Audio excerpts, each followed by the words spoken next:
Hi there, and thanks very much once again for tuning in to the Explaining History YouTube channel.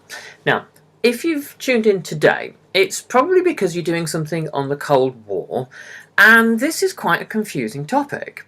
Partly because it's both a war and not a war at the same time. The best way to think about the Cold War and try to define it is as a period of about 50 years in which there is no actual peace between the two superpowers, but no outright fighting either. So you could refer to it as a period of tension, where the diplomatic relations between the two powers are, for at least a period of the time, virtually non-existent. And then diplomatic relations improve, but their ambitions on both sides are irreconcilable.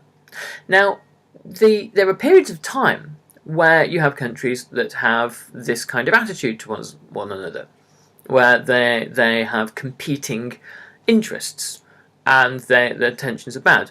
So what's different about the Cold War?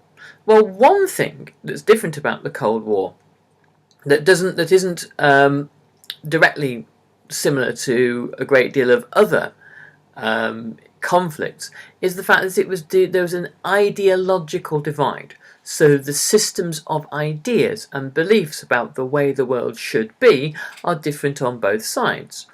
America, notionally, believes in free market capitalism and the rule of liberal democracy.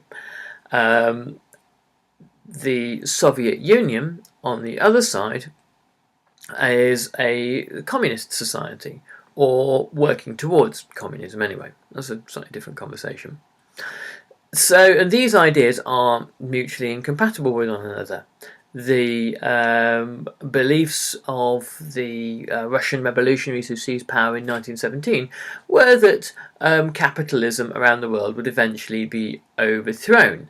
And in 1917, both America and most other European countries looked upon communism as being an extremely hostile and dangerous thing.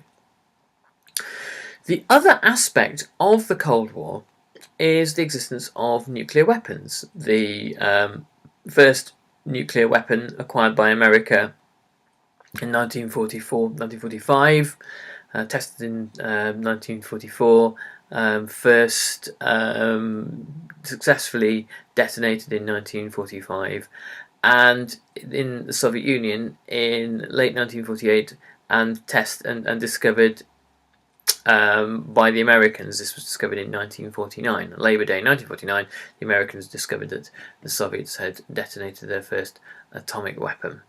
So the Cold War is a feud, a long-standing disagreement between the Soviet Union and the United States on their the extent to which each has world power. It is a nuclear-armed standoff, and it's an ideological one. And it features spheres of influence as well. Now, what are these? Both sides had spheres of influence. They had parts of the world which they considered to be answerable solely to them. The Soviet sphere of influence, the main one, was in Eastern Europe. At the end of the Second World War, as the Nazis were being defeated, the Soviet Red Army sent many millions of soldiers into Eastern Europe and forced out the forces of the Third Reich. And then they stayed there. And the size of Soviet forces was so great that it was inconceivable that the Western Allies could challenge them. America viewed Western Europe, Japan and parts of Southeast Asia, Korea, and its own hemisphere, South America and Central America, as being in its zones of influence. The original idea was that there would be four zones of influence, four spheres of influence. This was an idea that was dreamt up by Franklin Roosevelt just before he died. He thought that Britain and China would both emerge as powers at the end of the Second World War. Franklin Roosevelt didn't like France very much, and so he didn't consider that the French would be up to very much. And that these four powers would balance each other out. It would be difficult for these four powers to go to war with one another, because if one started to act unreasonably, the other three would gang up and threaten it. And this would, Roosevelt hoped, keep the peace. Now, Roosevelt died in 1945, and the four spheres of influence that he'd sort of been thinking of, these never come to pass. Instead, you get two spheres of influence, a Soviet and American.